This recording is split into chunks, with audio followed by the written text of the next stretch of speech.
Vorrei salutare tutti i monasteri di monache che stanno seguendo questo insegnamento sui 50 versi sul come seguire il guru, ma anche tutti gli amici di Dharma, maschi e femmine, che stanno seguendo online.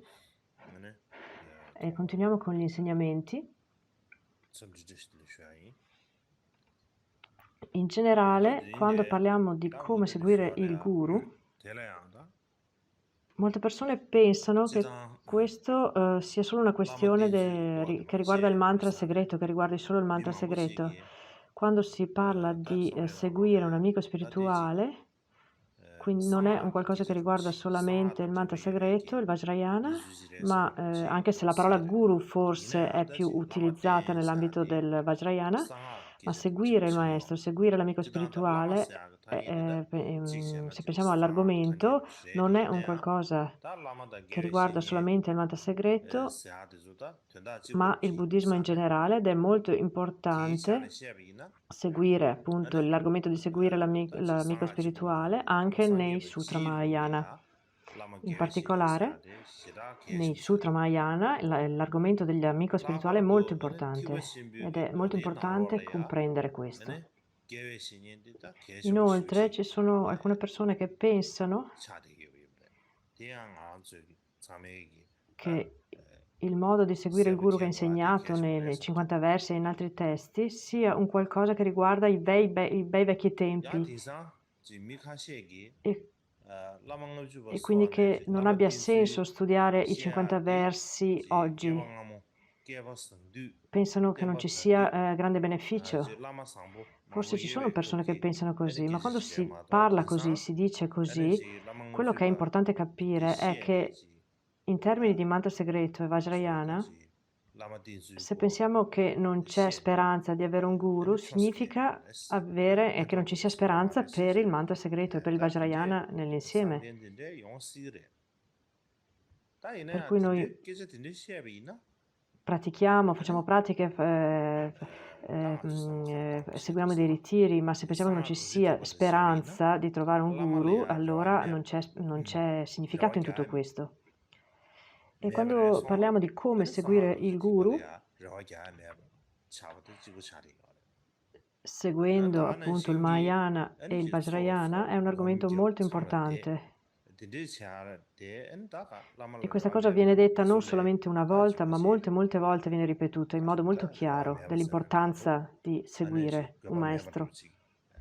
E molti di noi si chiedono se esistono effettivamente dei lama con tutte le caratteristiche di cui abbiamo parlato. Si parla spesso di questo, se esiste effettivamente una tale possibilità. E ci si chiede se i lama e i maestri hanno le caratteristiche di cui abbiamo parlato, ma non ci si chiede mai se noi come studenti siamo autentici, se noi abbiamo le caratteristiche del vero studente, del vero discepolo. Stiamo sempre guardando all'esterno e vedere se il guru va bene o non va bene, vedere se è buono abbastanza.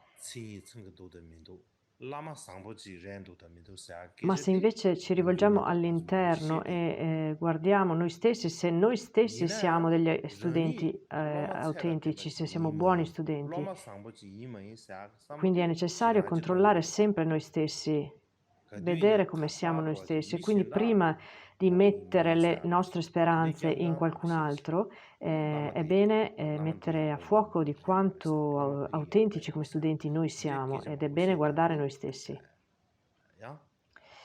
Oggigiorno, quando parliamo della connessione tra studente e maestro, se la esaminiamo, non è veramente spesso una relazione tra studente e maestro, ma è più una relazione viene vista più come una relazione tra maestro e servitore, oppure tra maestro e sponsor, o una connessione che ha a che fare con i nostri pregiudizi, con le nostre aspettative o con qualcosa che ci piace o qualcosa che per noi è attraente. Questo consideriamo un buon guru. Ma in realtà avere una vera relazione con un guru non è una cosa facile e spesso il problema è proprio che non sappiamo come creare una relazione, una vera relazione maestro-discepolo. Questo è il problema, è la questione centrale. Quindi prima di tutto è importante per noi trovare un guru autentico e una volta che l'abbiamo trovato dobbiamo sapere come seguirlo in modo appropriato. Questo è molto importante. Molti maestri Kadampa hanno detto questo.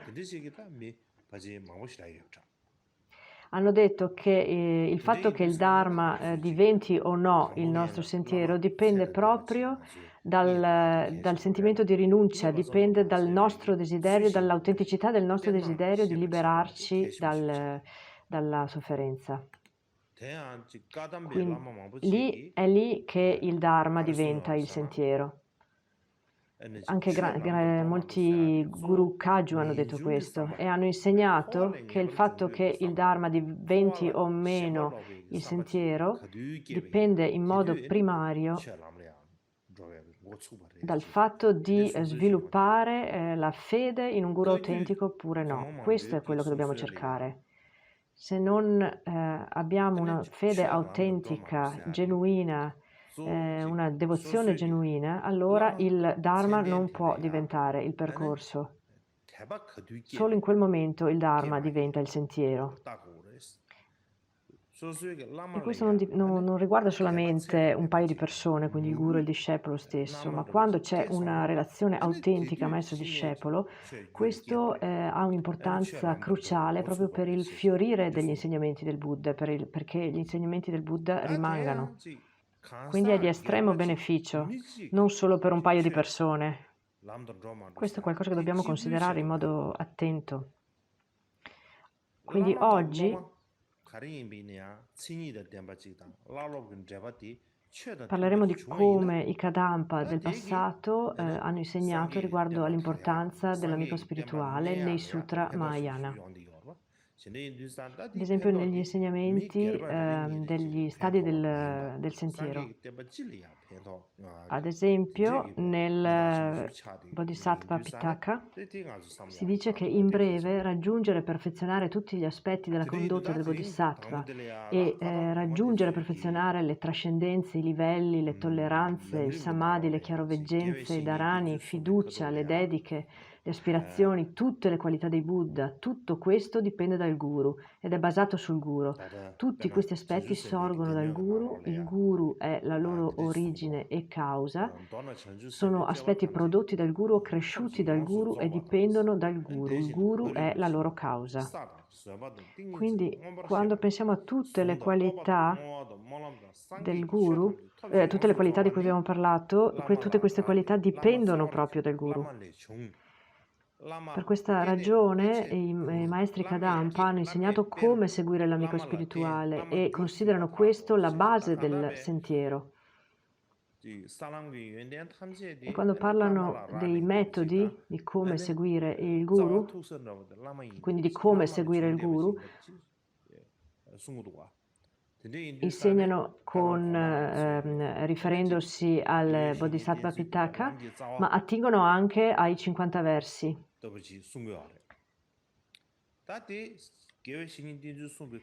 E quindi è bene qui sapere cosa dicono i Sutra Mahayana riguardo a questo argomento. Sia quindi non solo nel mantra, ma sia nel sutra che nei tantra. Sia nel sutra che nei tantra, sapere cosa dicono riguardo a come seguire il maestro. Perché a volte si pensa che sia solamente importante per il mantra segreto, ma non è così. Anche per il Mahayana è molto importante questo argomento. E quando guardiamo i sutra, questo argomento rimane sempre incredibilmente importante e questo è qualcosa che va veramente compreso. C'è anche una citazione da Geshe Potawa che dice che non c'è niente di più importante del guru per raggiungere la liberazione. Quindi se si vuole raggiungere la liberazione del samsara non c'è niente di più importante del guru. Anche se pensiamo solo al lavoro da fare in questa vita, non c'è niente che si possa fare senza un insegnante. se pensiamo a qualcuno che arriva a questa vita, dai regni inferiori magari, arriva quindi a questa esistenza dove non è mai stato prima, come può riuscire senza un insegnante? È necessario trovare qualcuno di esperienza, trovare qualcuno che possa insegnare e da cui ricevere istruzioni. Quindi ci sono molti di noi vengono da regni inferiori, sono molto pochi quelli che vengono da regni superiori, quindi se si vuole raggiungere un livello di liberazione è necessario un guru che ci mostri come questo percorso funziona. Quindi ora vorrei parlare in termini di Sutra Mahayana, ne ho parlato un po' anche l'altro giorno, ma ora vorrei dire qualcosa in più. E vorrei parlare di due cose oggi. Sono due aspetti che riguardano il seguire il guru nei Sutra Mahayana. Quindi la prima cosa di cui volevo parlare sono i 5 modi che Manjushri ha insegnato a Suddhana su come seguire il maestro, e questo l'ha insegnato nei Gandhavyuha Sutra, che è inserito in una sezione del Kangyur, dove ci sono diversi sutra, di cui uno è questo Gandhavyuha Sutra. È come dire, è un capitolo, è un sutra Mahayana, e al suo interno ci sono questi insegnamenti. Infatti è un sutra molto importante, perché qui tutte le volte che si parla di come seguire il guru, la fonte che viene sempre citata, che viene sempre usata, è questo Gandhavyuha Sutra.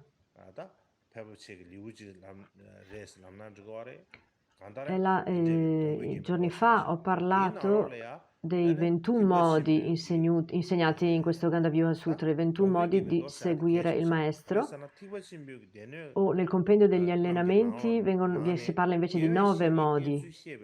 Comunque sia, ne ho parlato l'altro giorno, mentre oggi vorrei parlare di come seguire il guru in termini di azioni, come viene insegnato nel Gandhavyuha Sutra, e quindi come il nobile Manjushri ha insegnato questo al giovane Suddhana, il figlio del mercante. Quindi quali sono questi 5 modi per seguire l'amico spirituale?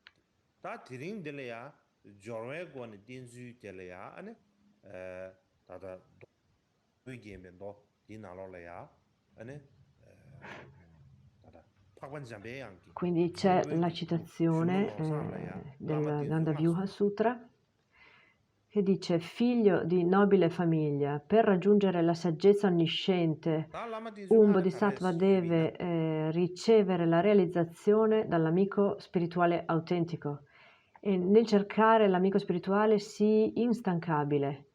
Non accontentarti mai rispetto a quante volte hai incontrato l'amico spirituale. Accetta rispettosamente gli insegnamenti dell'amico spirituale, non essere mai ostile verso la condotta abile dell'amico spirituale. C'è poi anche la traduzione cinese della citazione.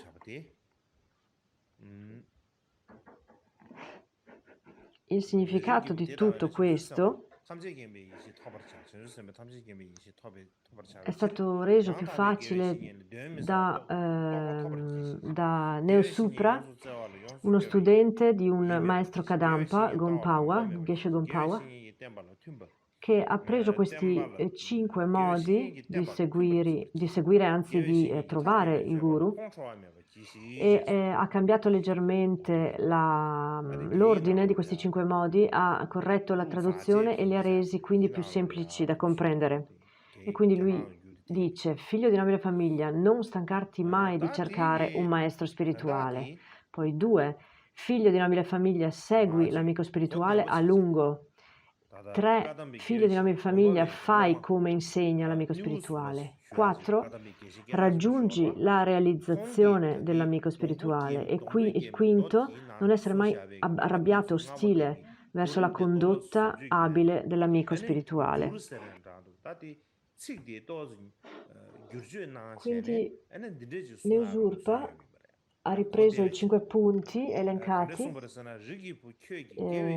quindi quelli del Gandavyoga Sutra, e li ha reorganizzati in modo da renderli più comprensibili, più semplici.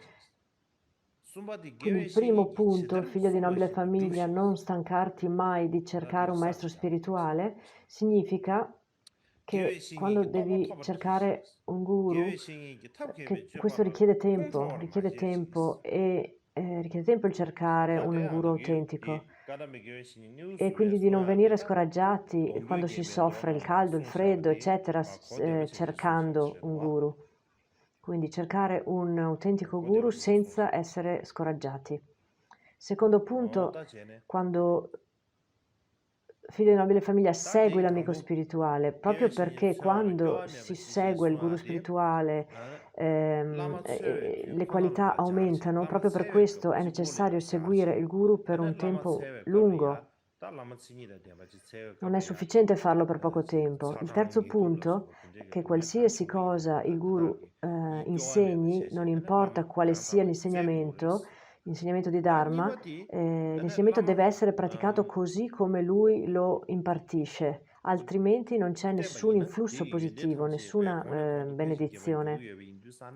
E anche le pratiche di meditazione devono essere messe in pratica come il guru le insegna. E poi l'altro punto è il fatto che bisogna realizzare le intenzioni attraverso le istruzioni e gli insegnamenti. Quindi è necessario comprendere i punti principali, bisogna comprenderli e comprendere i punti principali di cosa il guru sta dicendo. E come quinto punto si dice anche di non arrabbiarsi, di non prendersela per se si vedono degli atteggiamenti che per noi sono strani, perché ci sono molti modi diversi per essere di beneficio agli esseri. E a volte è necessario fare cose varie, cose diverse, e a volte gli atteggiamenti possono essere iratti, a volte sono più pacifici. Ci possono essere diversi atteggiamenti ed è necessario non giudicare questi atteggiamenti, anche se a noi possono sembrare a volte contraddittori. Quindi non bisogna perdere fede e fiducia nel guru quando si vedono questi atteggiamenti diversi, anzi accrescere la nostra fede. Quindi questi sono i 5 modi di seguire il guru insegnati da Neusurpa in questo modo più semplice, più comprensibile. Quindi ora, come avevo menzionato ieri, i 4 modi di seguire il guru insegnati dall'ordinamento dei sutra di Maitreya, questi sono i 4 modi di servire il guru. Ne ho già parlato ieri nella sostanza. E queste sono le parole testuali dall'ornamento dei sutra. Questi 4 modi di servire il guru. Quindi servire l'amico spirituale con rispetto, doni, servizio e pratica. Quali sono i 4 modi di seguire un insegnante? Geshe Sharawa lo spiega così, quindi è un po' allo stesso modo, quindi facendo dei regali, facendo offerte, oppure rispetto che significa per esempio stendere il loro materassino, oppure servizio che vuol dire rimuovere ostacoli, produrre delle condizioni favorevoli. Quindi questi sono i 4 modi. Un altro modo di spiegare questo nella tradizione Kadampa ha più o meno lo stesso significato, ma è leggermente diverso nella formulazione. Nella tradizione Kadampa quindi si dice di dare materiali senza avarizia, flessibilità senza testardaggine o arroganza, onestà senza inganni e di praticare senza retrocedere. Questi sono i 4 modi per seguire il guru e hanno effettivamente una relazione, sono collegati anche alla spiegazione di Maitreya. Ora, se vogliamo ancora di più, ci sono i grandi discorsi di Dharma di Gampopa, in cui si menzionano 10 Dharma, ossia 10 qualità, in accordo con la tradizione Kadampa, per seguire il guru. E quando si parla quindi di queste 10 qualità, in cui sì, ce ne sono 3 o 4 di quelle menzionate precedentemente, come la flessibilità, ad esempio, senza testardaggine, e alcune vengono invece tolte, come per esempio quello di praticare senza retrocedere, e quindi sono organizzate in 10 qualità, dai grandi discorsi di Dharma di Gampopa, in accordo con la tradizione Kadampa di come seguire il guru. E quindi sono queste 10 sono: segui l'amico spirituale con fede che non si stanca mai. 2. Segui l'amico spirituale con cose materiali senza avarizia. 3. Segui l'amico spirituale con altruismo senza macchie. 4. Segui l'amico spirituale con saggezza, libera da illusione. 5. Segui il guru con dedizione senza orgoglio. 6. Segui l'amico spirituale servendolo senza apprensione. 7. Segui l'amico spirituale con onestà, libera da inganno. 8. Segui l'amico spirituale con flessibilità, senza testardaggine o arroganza. 9. Segui l'amico spirituale con pazienza, senza rabbia. 10. Segui l'amico spirituale con il corpo della divinità, non con il corpo ordinario. Quindi queste sono le 10 caratteristiche, le 10 qualità, le 10 proprio caratteristiche da avere nell'atteggiamento per seguire un guru. Queste sono quindi le qualità elencate dalla tradizione Kadampa dei grandi discorsi Dharma di Gampopa, quindi il modo Kadampa di seguire il guru. E simile a questo c'è anche nella tradizione Nyingma, nel Tantra Nyingma, dove c'è un sutra detto il sutra dell'Assemblea della Conoscenza. Anche qui c'è qualcosa di molto simile a quanto detto finora. Quindi con fede, seguire il guru con fede che non si stanca mai, con flessibilità libera da testardaggine ed arroganza, con materiali liberi da avarizia, con servizio senza apprensione, con onestà libera da inganno, con integrità senza adulazione e con saggezza priva di illusione. E con altruismo senza macchie. Sono 8. Offri tutto questo, tutti questi atteggiamenti all'eccelso, queste 8 qualità, viene detto. E sono fondamentalmente molto simili al testo precedente. Ci sono alcune differenze nel numero, queste sono 8, le altre ne erano 10, quelle di Gampopa, e poi c'è la differenza con l'integrità libera d'adulazione, che è una voce nuova che non era elencata nel testo di Gampopa, nella tradizione Kadampa. Queste sono fondamentalmente le uniche differenze, perché per il resto nella sostanza sono molto simili. Quindi abbiamo il guru. Ora vorrei parlare di come viene trattato questo punto nei 50 versi. Quindi prima di tutto vorrei guardare la divisione dei capitoli per capire dove siamo. Siamo nel punto di come essere rispettosi verso il guru, il quale ha 8 punti. E il primo di questi 8 punti, dove siamo ora, è quello di fare offerte. E questo punto di fare offerte ha 4 sottopunti: per purificare il disrispetto, offrire quello che si possiede, per il fatto che è ragionevole, e per continuare a mantenere i propri samaya. Questi sono i 4 sottocapitoli. Quindi il primo punto di cui stiamo parlando è il fare offerte, con questi 4 sottocapitoli. Quindi quando parliamo di Palka Kanlotsawa, che era uno studente dell'ottavo Karmapa Mikyo Dorje, per lui principalmente questo punto di servire il guru con doni, con offerte, coincide con il primo punto di fare offerte, mentre per l'Amazon K questo è il primo dei 4 sottocapitoli del punto di fare offerte. Quindi quando parliamo di fare offerte nei 50 versi, perché si parla di offerte? Perché a volte seguendo un guru non si è sufficientemente attenti e si ha qualche atteggiamento che è poco rispettoso. E quindi a questo punto, quando questo avviene, per poter purificare queste violazioni dei Samaya, è necessario fare offerte al guru. Un altro modo di dire questo di L'Amazon K è quando questo lo dice nel grande commentario di Sri Param, nel commentario delle 450 stanze, si parla proprio di come riparare ai danni fatti attraverso il poco rispetto verso il guru. Inoltre, si dice anche il, um, che il fare offerte non avviene solamente per riparare a delle violazioni del Samaya,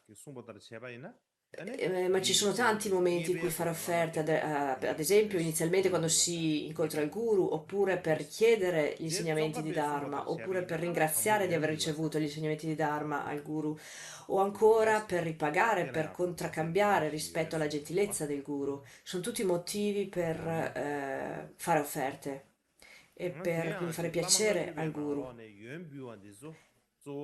quindi ci sono tanti modi e sono anche dei modi questi per comunque accumulare,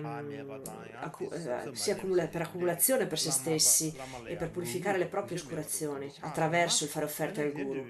E in particolare, in questo punto, è importante ricordare, dice la Mazan K, che quando seguiamo un guru, se facciamo qualche errore o qualche colpa o qualche mancanza di rispetto verso il guru, a quel punto per aggiustare e purificare il nostro samaya è necessario fare delle offerte, perché se si fanno offerte il guru al guru fa piacere e se al guru fa piacere si purifica il nostro samaya.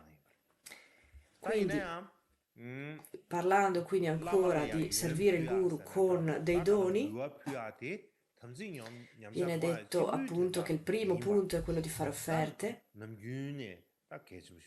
per purificare queste mancanze di rispetto, ma offrire al guru con devozione e offrire al guru in modo appropriato, si dice anche che calamità ed epidemie non accadranno. Questa quindi questo viene detto e,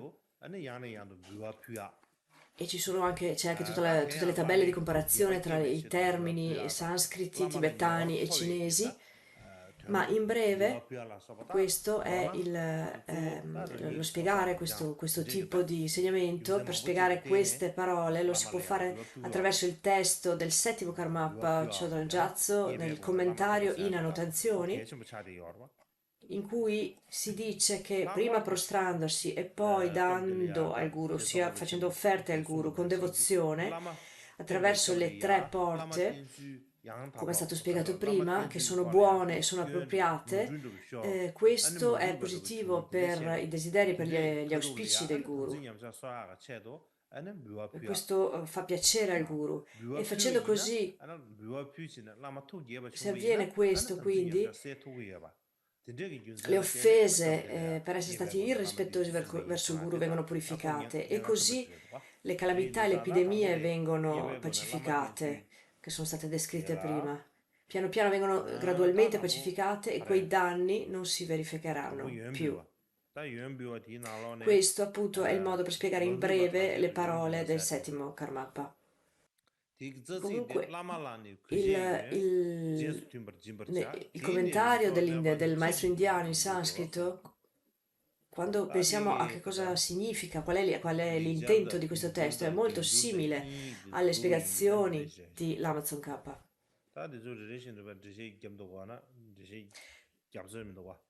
Perché è un modo per fare ammenda riguardo alle colpe e sì, alle negatività che si creano dopo aver portato poco rispetto al guru e aver criticato il guru. E naturalmente questo avviene in accordo con le proprie risorse, ehm, perché se non abbiamo niente non possiamo offrire niente.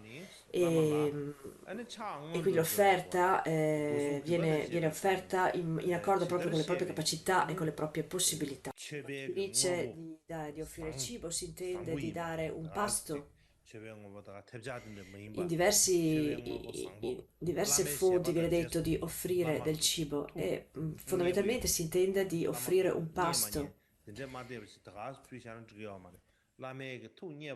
E quando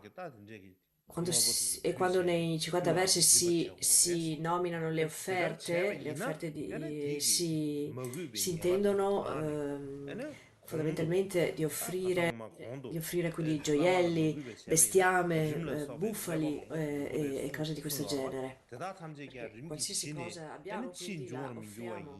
E se offriamo in questo modo, i disastri e le calamità e le epidemie menzionate prima non avverranno, non capiteranno. Questo è quello che viene detto in questo testo.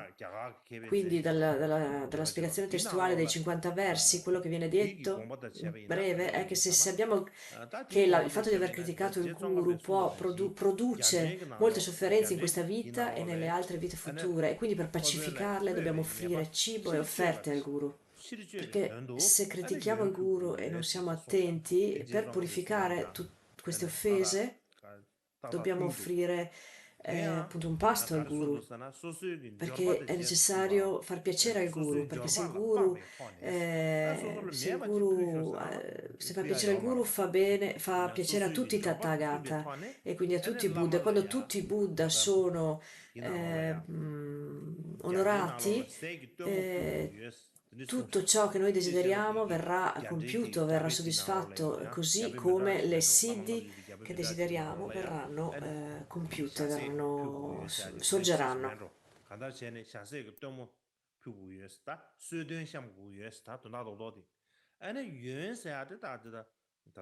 Quindi ora andiamo avanti e ci sono nel Tantra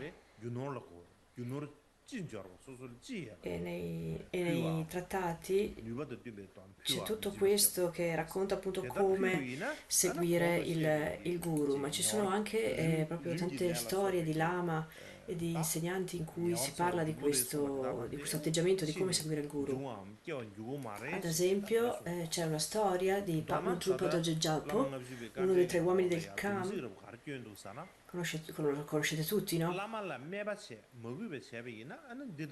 È stato uno dei principali discepoli di Gampopa,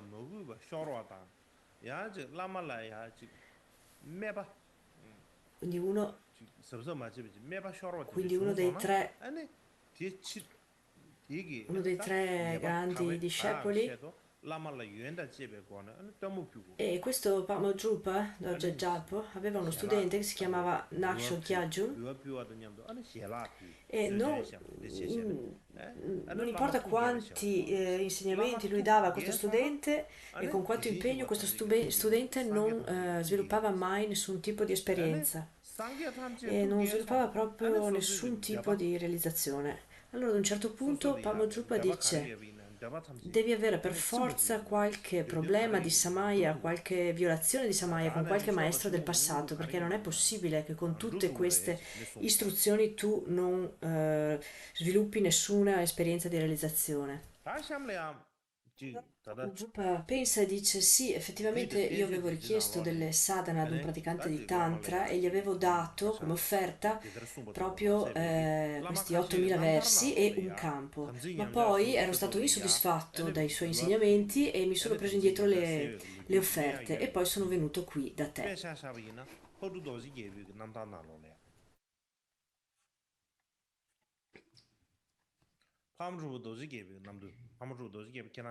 E quindi si era ripreso il campo indietro e si era preso indietro tutto quello che gli aveva dato, tutto quello che gli aveva offerto. Quindi si ricorda di aver fatto così. E Pama Drupa dice: no, questo non va bene. non va per niente bene che tu abbia fatto così, non va bene.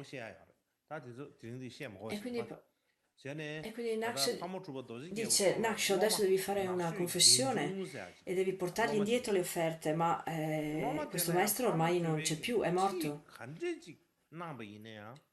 Ma Parma gli dice, ma ci sono ancora sua moglie, sua figlia. Sì, sua moglie e sua figlia. E quindi Padma gli dice: devi andare subito, devi andare da loro, portargli questi 8.000 versi e darli alla sorella e alla figlia, non la moglie, la sorella. E quindi proprio devi proprio ridarglieli perché hai. Devi darglieli proprio con un senso di offerta e fare una vera confessione profonda. E così lo studente di Parma fa così, torna, va dalla, dalla sorella del praticante di Tantra e le ridà questo testo, fa una confessione e gli ridà indietro tutte le offerte. Allora a quel punto quando torna indietro, Pama gli dà istruzione e lui sviluppa tutte le realizzazioni che avrebbe dovuto sviluppare anche in precedenza e diventa un grandissimo praticante. Quindi questo è un punto molto importante. Se c'è la violazione di un samaya tra il guru e il discepolo, la cosa migliore è il fatto che lo studente vada a fare una confessione al guru, perché si arriva a quel punto.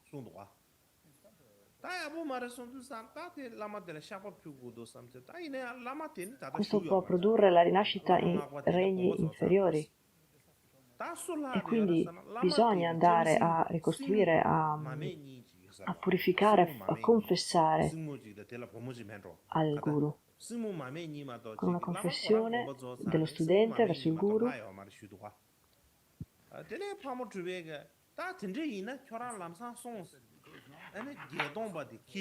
E quindi se il guru non è più in vita bisogna andare da un discendente a fare questa confessione fino alla settima generazione. Poi il secondo dei punti sul fare offerte al guru dice offrire tutto ciò che si possiede. Abbiamo già parlato di questo.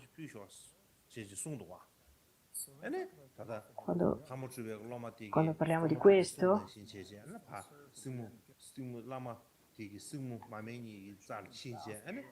se si parla di dare tutto ciò che è difficilissimo dare, quindi i nostri figli, la nostra coniuge, la nostra vita, ovviamente neanche da parlare delle ricchezze, quelle più fugaci. Questo dice il testo.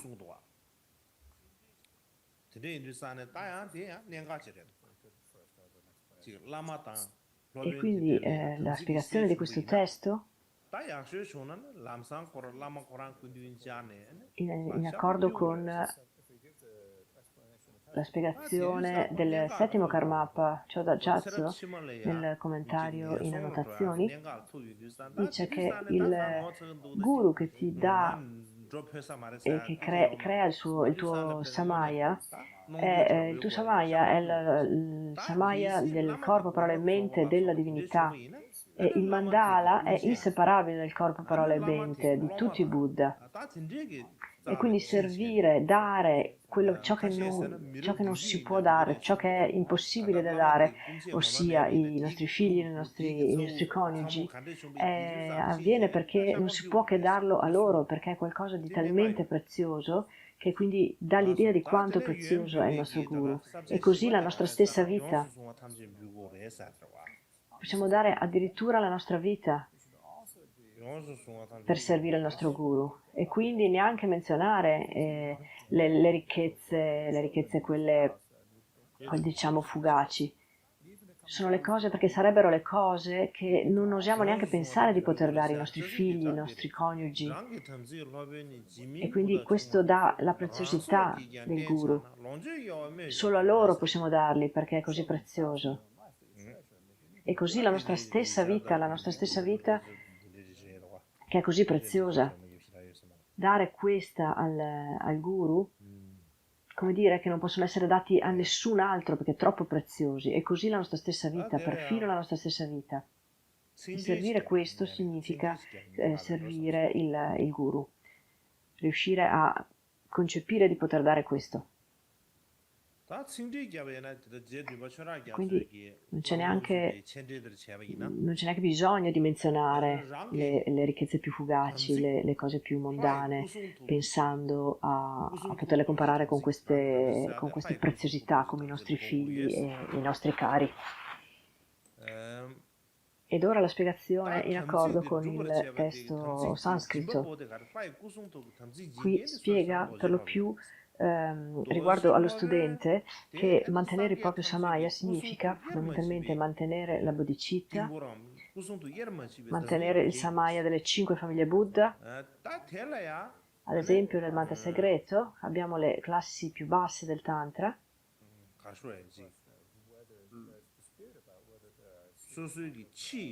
e c'è sempre la questione se esistono o no i voti nel mantra segreto. Alcuni dicono che esistono, altri dicono che non esistono, ma comunque che ci siano voti o meno nel mantra segreto, la bodhicitta è estremamente importante. E quando pensiamo al Tantra Supremo, pensiamo al Samaya delle 5 famiglie Buddha, e c'è la parola servire, cioè servire il guru.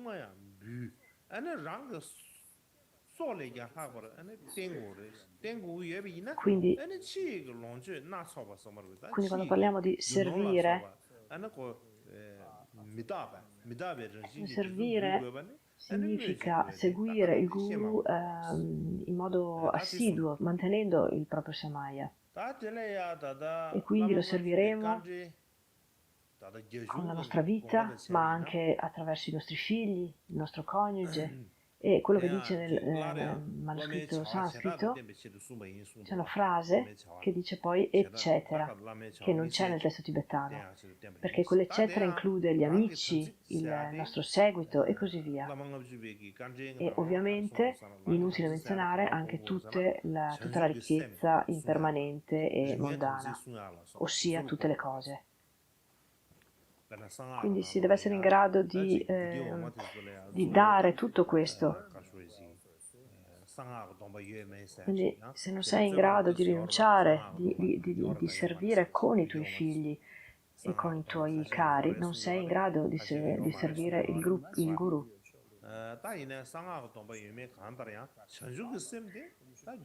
Devi essere in grado di abbandonare qualsiasi cosa, di rinunciare a qualsiasi cosa. E da Tsongkhapa, anche Tsongkhapa dà una spiegazione simile, e quindi dice che il maestro, lui lega il samaya del guru con lo yoga della divinità.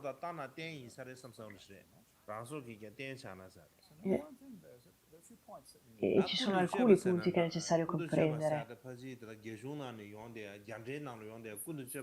Il primo è che lo studente deve offrire al guru, altrimenti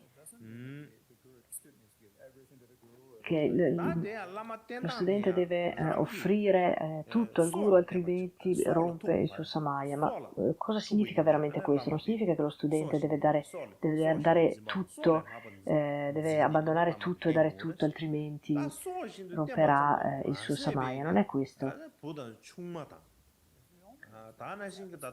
Dobbiamo comprendere in modo corretto.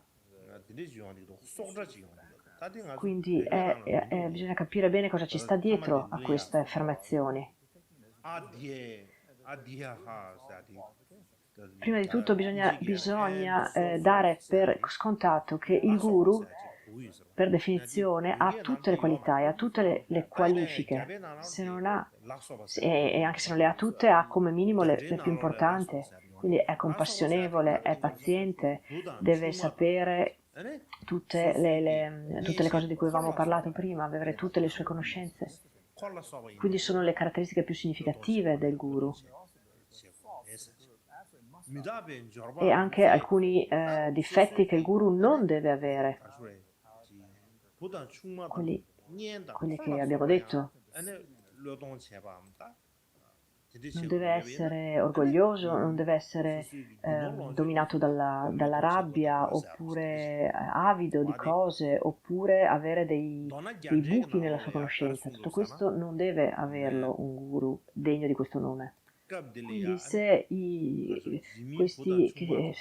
qualcuno che si definisce guru è orgoglioso, sopraffatto dalla rabbia, vorace, senza apprendimento, senza conoscenza, e sono intenti a ingannare i loro studenti, e le loro menti sono cadute dalla stella suprema della beatitudine, non hanno ricevuto il potere, si sono completamente attaccati ai piaceri, sono negligenti, duri di spirito e desiderosi di piaceri sensoriali. Gli studenti dovrebbero rigettare questi maestri, che si definiscono maestri, e proprio come causa del perfetto risveglio, dovrebbero rigettarli proprio come rifiuterebbero l'inferno stesso. Quindi questi sono tutti i difetti che un guru non deve avere. E poi, ad esempio, se il guru stesso non mantiene il suo samaya,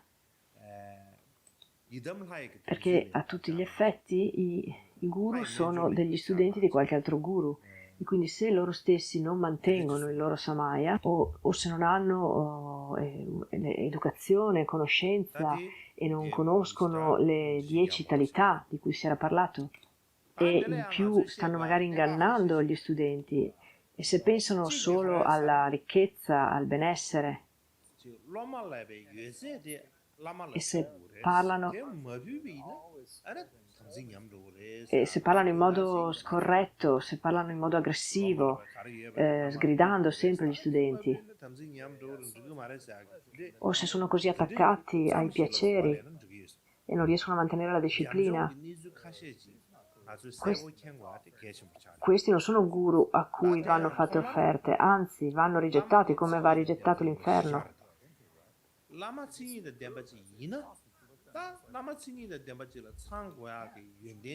Quindi bisognerebbe proprio rigettarli. Non viene detto che questo tipo di guru va rispettato o vanno fatte offerte a guru come questi. Quindi bisogna avere le idee molto chiare su che cosa è effettivamente un guru, un autentico guru.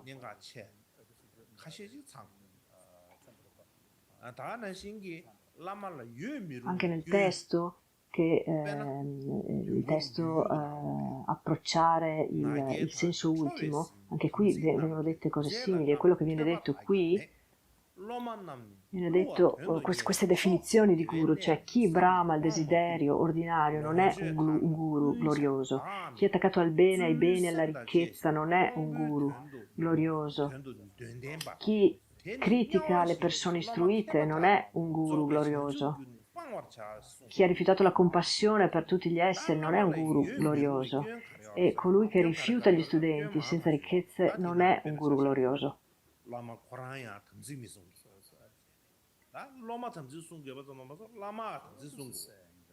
Quindi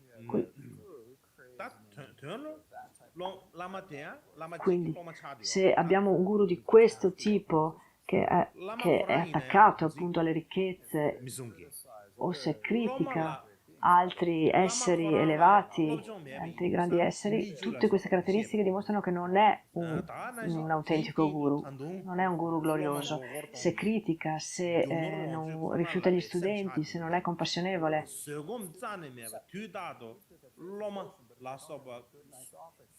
perché magari se non accetta degli studenti che sono magari ricchi in devozione, pieni di devozione, ma che non hanno ricchezze a sufficienti e quindi non gli insegnano, non gli danno le istruzioni, questo non è un guru glorioso, e anche questo tipo di guru va rigettato. Quindi in breve, parlando dei 50 versi, quindi vanno fatte offerte. Quando si parla di fare offerte, E quando si parla di non essere senza rispetto verso il guru, si parla del vero guru, di un autentico guru, colui che ha tutte le caratteristiche di cui abbiamo parlato. Quindi è necessario capire questo, che non a chiunque si può dare il nome di guru. Ma naturalmente oltre ad avere un autentico guru è anche necessario avere un autentico studente, perché non abbiamo parlato abbiamo parlato di tutte le caratteristiche del guru, ma non abbiamo parlato delle caratteristiche che deve avere invece lo studente, l'autentico studente. E quindi lo studente, l'autentico studente è colui che ha un desiderio di liberazione dal samsara, che ha fede nel Dharma, che ha devozione per il guru.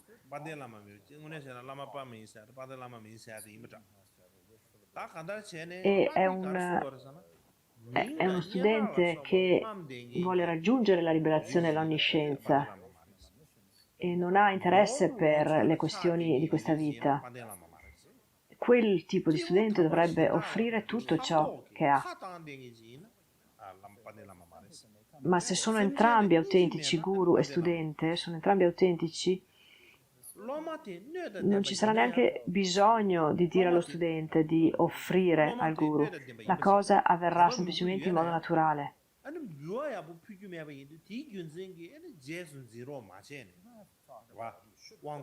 Non è necessario dire dovresti dare questo al guru, dovresti offrire lo studio. Uno studente ricettivo è semplicemente in modo naturale darà e offrirà al guru. Questa è la cosa principale, deve essere un qualcosa di molto chiaro, che si intende una cosa così nella relazione tra guru e studente.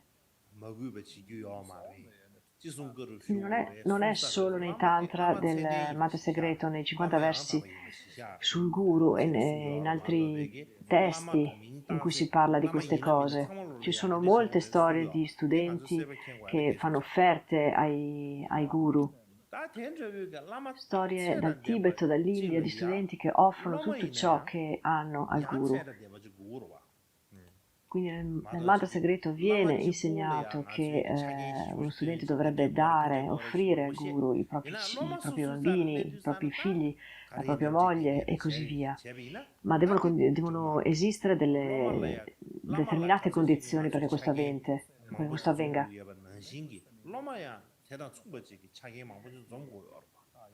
Ad esempio,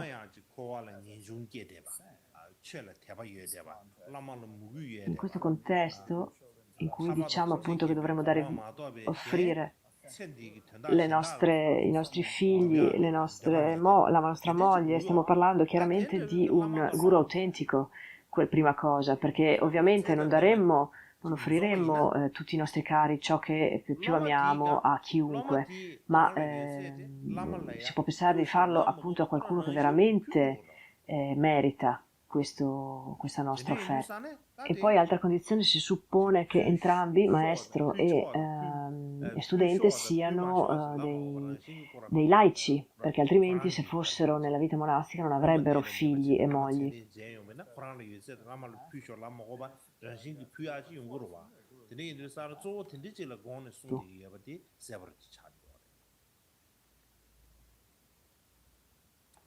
Un'altra condizione è quella per cui, un'altra cosa da dire è che nel momento in cui pensiamo di offrire ai nostri figli il nostro coniuge è perché abbiamo in mente per loro una vita migliore con questa offerta, un cammino di evoluzione per loro, davanti a loro.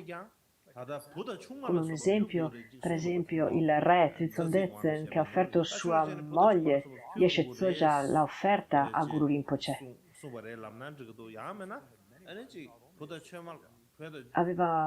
Lui aveva diverse mogli,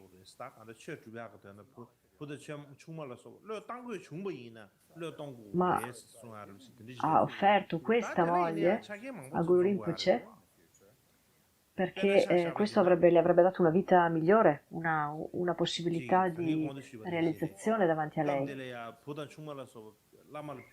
Perché il concetto non è quello di dare via i propri figli o i propri cari, così senza punto, senza obiettivo.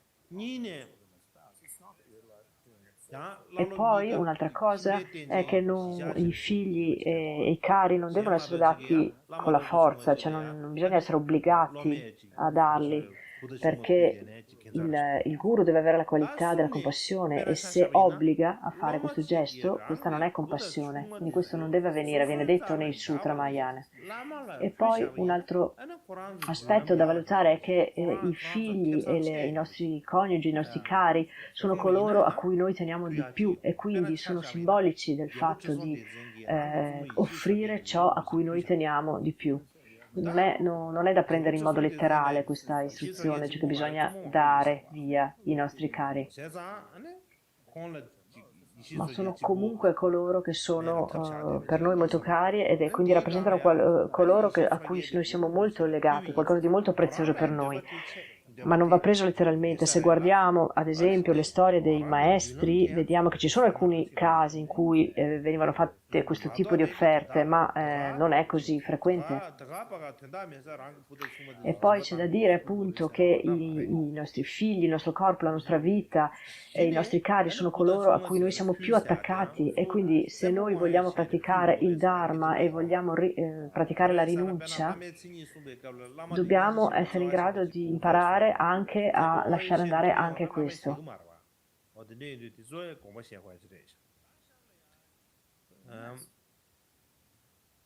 Quindi se tutto questo sarà di beneficio per noi, per il guru e per tutti gli esseri, allora questo gesto va compiuto.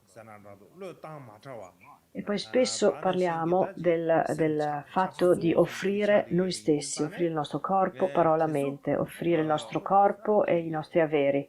Quando parliamo di offrire noi stessi, significa offrire appunto il nostro corpo e i nostri averi, e lo diciamo spesso nelle nostre preghiere, quando facciamo le offerte, quando facciamo l'offerta del mandala, recitiamo questo tipo di frase, ma non prestiamo troppa attenzione a questa cosa che stiamo dicendo. Diciamo le parole, ma non pensiamo al significato di quello che stiamo dicendo. Quando facciamo quindi questo tipo di offerte di noi stessi e dei nostri averi, se venisse qualcuno e ci dicesse, hai detto che avresti offerto te stesso, la tua vita e i tuoi possedimenti, a quel punto noi ci sentiremo un po' in difficoltà.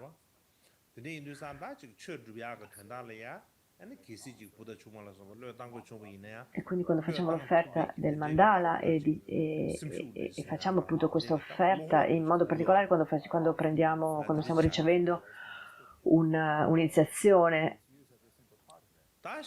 diciamo proprio la frase da adesso in poi offro ogni singola parte di me. E stiamo offrendo noi stessi.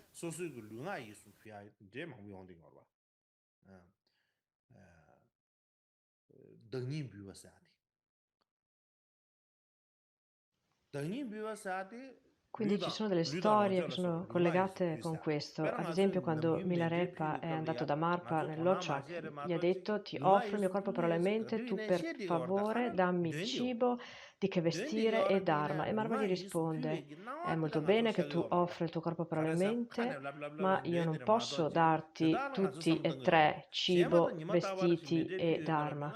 Quindi o ti do il dharma e tu ti arrangi con i vestiti e il cibo, oppure posso mantenerti con cibo e di che vestire, ma il dharma lo devi andare a prendere da qualche altra parte. Questa è una delle storie.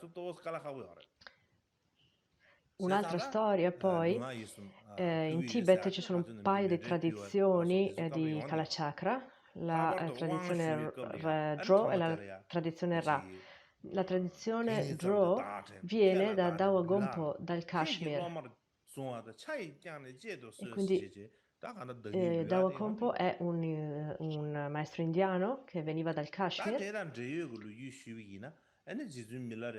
che poi ha trasmesso l'insegnamento a Dok Ozawa e poi a Gompo Konchok Sung. Quindi quando Dawa Gompo è arrivato in Tibet, Gompo Konchok Sung ha raccolto tutto ciò che aveva, tutti i suoi possedimenti, e li ha venduti per 6 once di oro. E poi ha raccolto tutto in una sciarpa e lo portava in giro con un guinzaglio. ed è arrivato con questo oro e l'ha offerto al Pandita dicendo: io ti offro il mio corpo per la mente, quindi d'ora in poi per favore insegnami i commentari sugli insegnamenti e dammi tutte le istruzioni chiave. Io ti offro il mio corpo per la mente. Quindi queste sono quindi alcune storie in cui si offre corpo per la mente, come nel caso di altri esempi come Tilopa, Naropa in India, oppure Marpa e Milarepa, che sono passati attraverso tantissimi ostacoli e hanno proprio rinunciato alla loro vita, qualsiasi cosa, pur di seguire il loro guru, sprezzanti anche della loro stessa vita.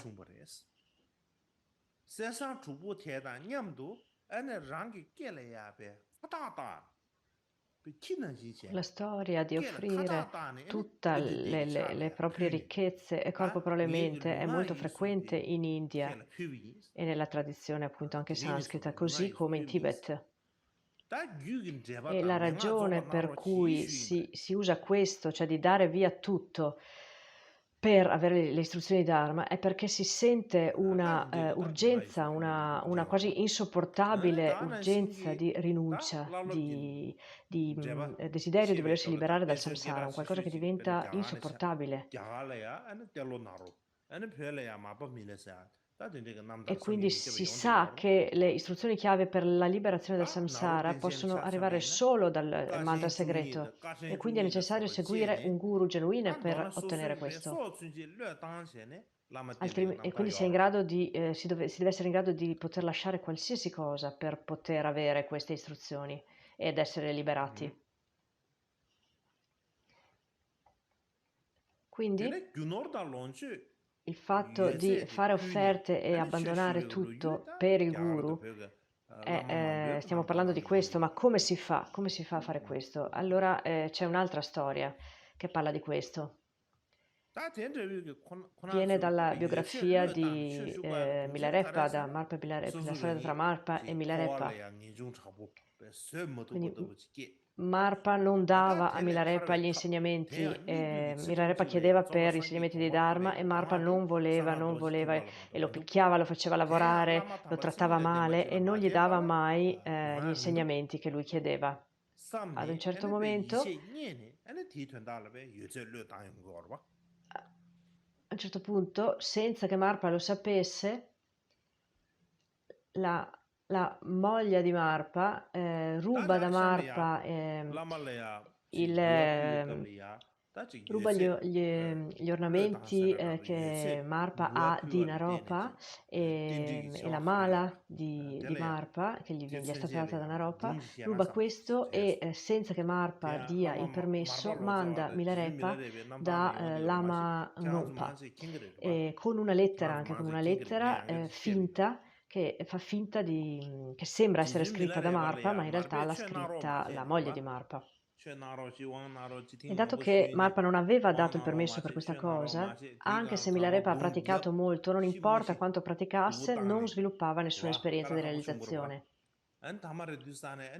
Comunque, la storia è stata così, quindi Milarepa con questa lettera e con queste reliquie va da Lama Ngompa che stava al momento insegnando ai suoi studenti He Vajra e proprio nel momento in cui Milarepa arriva Lama Ngompa sta proprio insegnando e sta proprio dicendo l'insegnante è me, sono io, il Dharma è me, gli ascoltatori che hanno le accumulazioni sono me, l'insegnante che realizza il mondo è me, eccetera. È arrivato a questo punto dell'insegnamento. A quel punto arriva appunto Milarepa e sta arrivando da lontano e sta facendo prostrazioni e Lama Ngompa lo vede,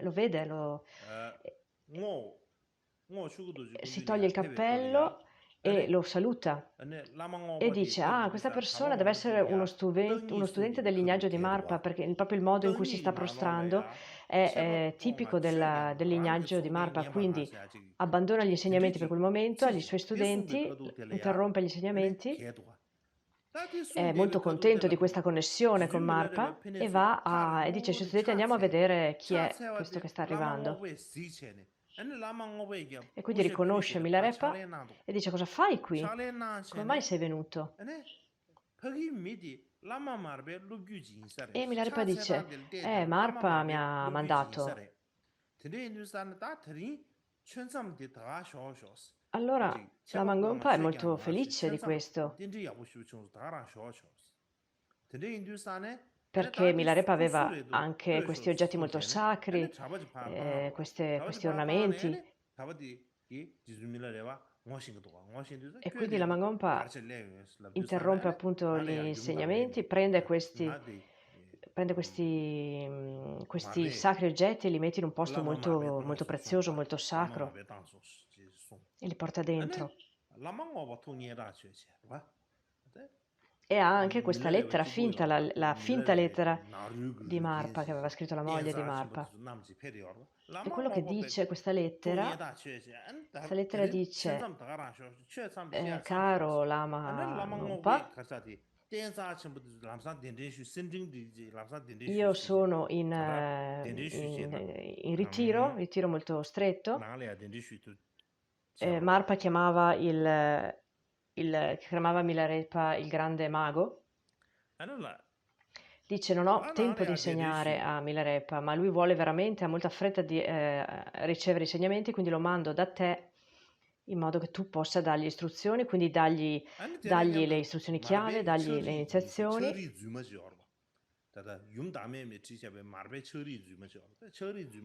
E quindi come pegno del mio permesso di insegnargli, ti sto mandando appunto queste reliquie sacre e questi oggetti sacri. E quindi naturalmente la Mangompa è molto onorato e è molto felice e dice naturalmente ti darò tutti gli insegnamenti, ti darò le iniziazioni, perché è molto contento di questo messaggio di Marpa.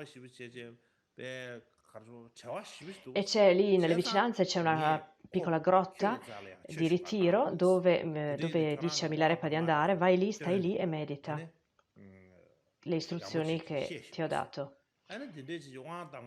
senza distrazioni. Ma a causa del fatto che Marpa non aveva il permesso di Marpa, che Milarepa non aveva il permesso di Marpa per fare questo, non sviluppava nessuna realizzazione. Quindi la Mangompa è arrivato dopo un po' di tempo alla grotta del ritiro e gli dice a Milarepa, dice ok, adesso è un po' che mediti, hai avuto questi segni, questo, questo e questo, e non c'è nessun segno di realizzazione in Milarepa.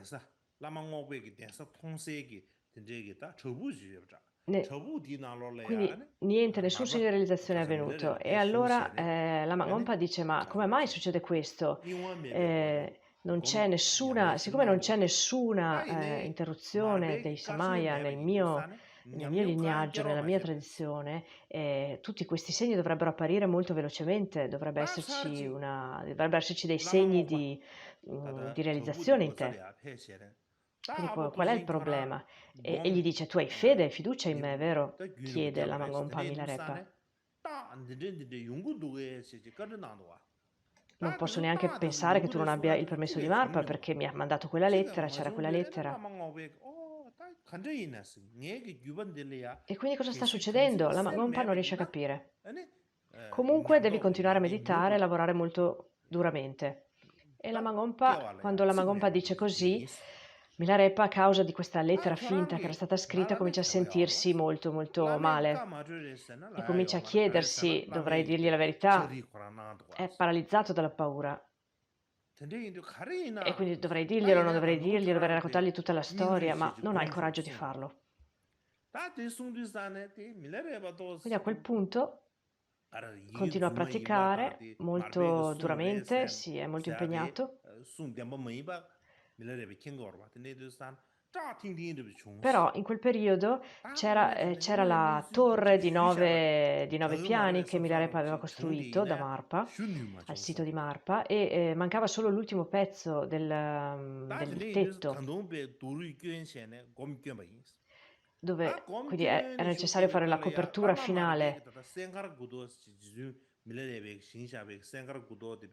E quindi Marpa chiede alla Magompa attraverso anche lì, attraverso un messaggio, chiede: ho bisogno, la Magompa, che tu mi faccia avere questo materiale di legno, di tamerici, per finire il tetto di questa torre di 9 piani.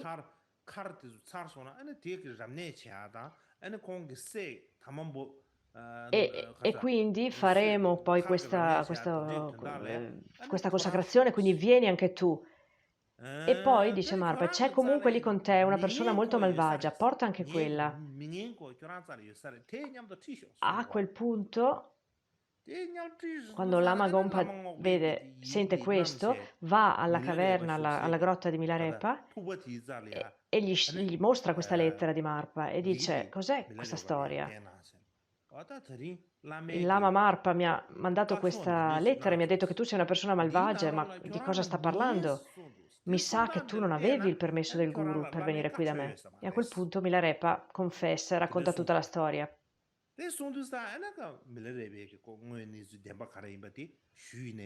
Quindi dice: no, non avevo il permesso del guru.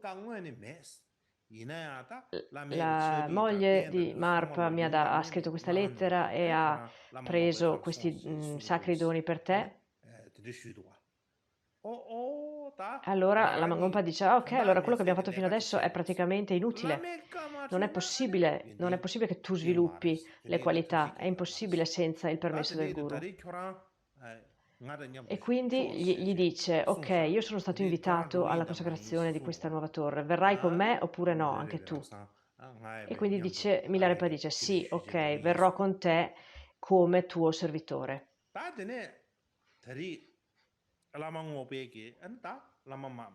quel punto la Mangompa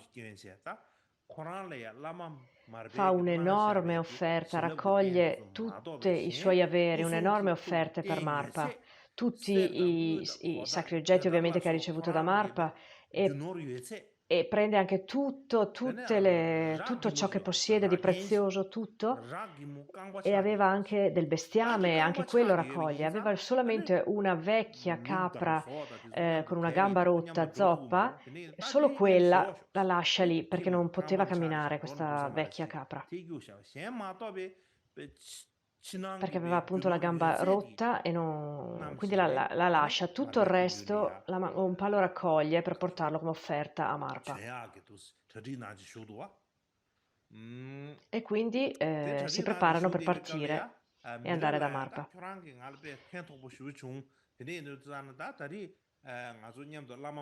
E quindi e poi la Mangompa dice: anche tu, Milarepa, non puoi andare a mani vuote. E quindi gli dà del cotone, gli dà una cata. E lo stesso anche la moglie la Mangompa dice anche dalla moglie di Marpa: non puoi andare a mani vuote, e gli dà del formaggio fresco, da Milarepa del formaggio fresco da offrire alla moglie di Marpa. E quindi camminando arrivano al sito di Marpa. Arrivano in basso nella valle e la Mangompa dice: ok Milarepa, tu vai per primo, parti e avvisi che stiamo arrivando. Hai tante offerte con te, porti le offerte e chiedi solamente se possono preparare un po' di birra per darci il benvenuto.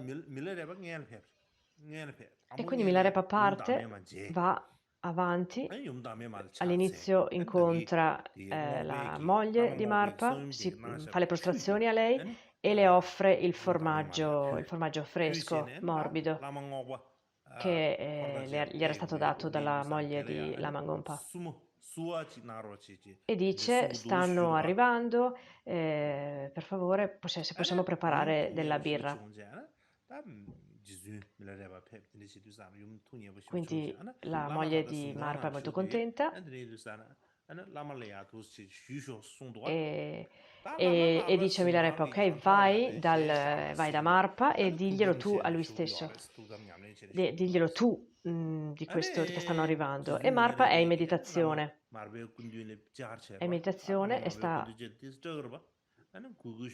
e Milarepa arriva, è molto spaventato perché ha paura di Marpa, anche per quello che ha fatto, quindi gli offre la kata e si prostra, ma la testa di Marpa sta guardando verso est, ma appena arriva Milarepa si gira e guarda verso ovest. Allora Milarepa si sposta e va nella sua direzione per essere visto da Marpa e fa di nuovo le prostrazioni 3 volte e Marpa di nuovo gira la testa e si gira verso sud.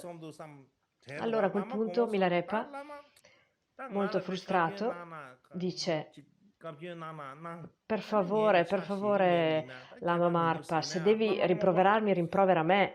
È giusto che tu mi rimproveri, ma Lama Gompa e la sua gente sono arrivati con tutte le loro offerte, tutti i loro valori, i loro possedimenti e vogliono offrirteli. E hanno fatto una lunga strada e mi hanno chiesto solo di chiederti per un po' di birra per benvenuto. E a quel punto Marpa si arrabbia tantissimo e comincia a schioccare le sue dita, si arrabbia tantissimo e dice, arrabbiatissimo, dice: quando io sono tornato dall'India con i miei incredibili connessioni con gli insegnamenti del Buddha, con tutte le 4 classi del Tantra, non c'era nessuno ad accogliermi, neanche un piccolo uccello. Mentre Lama Gompa sta arrivando qui solo con qualche animale e dice che io, il grande Lotsawa, il grande traduttore, devo dargli il benvenuto. Assolutamente, non esiste, mandali via, che vadano via. Allora Milarepa a quel punto è imbarazzato, non sa più cosa deve fare. E allora torna indietro, torna dalla moglie di Marpa e dice: Marpa ha detto che devono andarsene. E, e, e- e Milarepa è un po' arrabbiato, dice: Ma Lama Gompa è un grande uomo, è una grande persona, è molto devoto, non possiamo mandarlo via. E quindi no, dice Lama Gompa non ha chiesto niente, non si aspetta che Marpa lo accolga, ha solo chiesto un po' di birra da parte nostra per dissetarsi dopo il lungo viaggio. E quindi dice: Io vado da lui, vado da Lama Gompa. E dice alla moglie di Marpa: Non è necessario che tu venga, ma anche lei invece va e scendono in valle, vanno ad accoglierlo.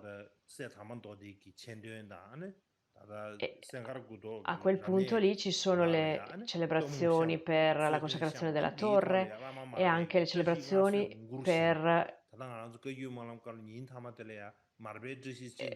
ci sono anche le consacrazioni perché il figlio di Marpa sta raggiungendo la maggiore età e quindi la Gompa vede Marpa e gli dice: Prezioso guru, sei il maestro ti ho già dato le mie 3 porte. Adesso ti sto portando tutto ciò che posseggo, tranne una vecchia zoppa capra che ho lasciato a casa perché aveva una gamba rotta. Ma tutto il resto l'ho raccolto e ho abbandonato tutto e lo offro a te. Quindi, per favore, dammi le più importanti istruzioni orali e in particolare le istruzioni della scuola orale. Per favore, dammi queste istruzioni, ti prego. E fa questa richiesta e fa le prostrazioni. E Marpa è molto contento, è molto contento di questa richiesta e dice: Bello, sono contento, questo è molto bello. Ma queste profonde istruzioni hanno diciamo queste istruzioni hanno a che fare con il diventare un Buddha in questa singola vita, però hanno delle regole molto, dei sigilli, un sigillo molto severo su di loro. E quindi io non posso assolutamente darti queste istruzioni a meno che tu non vada a prendere la capra con la gamba rotta. Se non mi dai la capra con la gamba rotta, io non ti darò queste istruzioni. Quindi non importa che la capra sia vecchia, che abbia la gamba rotta, non mi interessa, io non ti darò le istruzioni se tu non mi porti quella vecchia capra. A quel punto Lama Gompa gli chiede, per essere sicuro, gli chiede, ok, ma se io ti porto questa vecchia capra, perché bisogna stare attenti con Marpa che ha un carattere irascibile, se io ti porto questa vecchia capra, tu mi darai queste istruzioni, toglierai questo sigillo dalle istruzioni? E Marpa dice sì, però devi assolutamente portarmi quella vecchia capra, altrimenti io non ti darò le istruzioni. E quindi la mattina successiva la Gompa rifà tutta la strada indietro, prende la vecchia capra con la gamba rotta, se la carica sulle spalle, rifà tutta la strada verso il sito di Marpa, ritorna da Marpa e gli offre questa vecchia capra. A quel punto Marpa è molto contento e dice: Ah, i discepoli del mantra segreto devono mantenere il loro samaya. Io non ho bisogno di questa vecchia capra, ma dovevo enfatizzare il grande valore del sacro Dharma e quanto sia significativo e prezioso, e volevo vedere quanto la tua motivazione era profonda, e quindi avevo bisogno di testarti se avevi veramente un vero desiderio di ricevere il Dharma. Volevo vedere se tu avevi questa fede e questa devozione, volevo proprio metterti alla prova. Tu hai fatto quello che io ho voluto e quindi adesso va bene. E siccome aveva promesso di dare queste istruzioni, gliele dà, e così le istruzioni chiave e le iniziazioni. Quindi se si pensa a queste storie di Marpa, Lama Gompa, Milarepa, la motivazione di questo comportamento è sicuramente Marpa, anche se era un personaggio un po' difficile, con un carattere irascibile, aveva tutte le caratteristiche del guru, a partire dalle 10 talità. E Marpa, siccome appunto aveva un carattere un po' particolare, aveva anche le persone del luogo, non tutti lo sapevano riconoscere come un grande maestro, e con molti aveva problemi, molti avevano una cattiva opinione di lui. Invece Lama Gompa e Milarepa e gli altri suoi discepoli, non importa cosa facesse il loro guru, cioè Marpa, loro non avevano mai una visione distorta di lui, lo vedevano sempre come un vero autentico guru, e lo vedevano come un effettivo Buddha, e quindi gli offrivano tutto ciò che avevano, e qualsiasi cosa il guru gli dicesse di fare, loro lo facevano, anche dimenticandosi della propria vita. Quindi, in altre parole, servivano il guru esattamente nel modo in cui viene descritto nei 50 versi di come servire il guru. Quindi, se si vuole seguire un guru, un guru autentico, bisogna fare come hanno fatto questi grandi personaggi, Milarepa, Lama Gompa e anche Marpa, per cui sono dei grandi esempi per noi. Sono un esempio per noi di ispirazione, di comportamento, e quindi questo è abbastanza come insegnamento per oggi.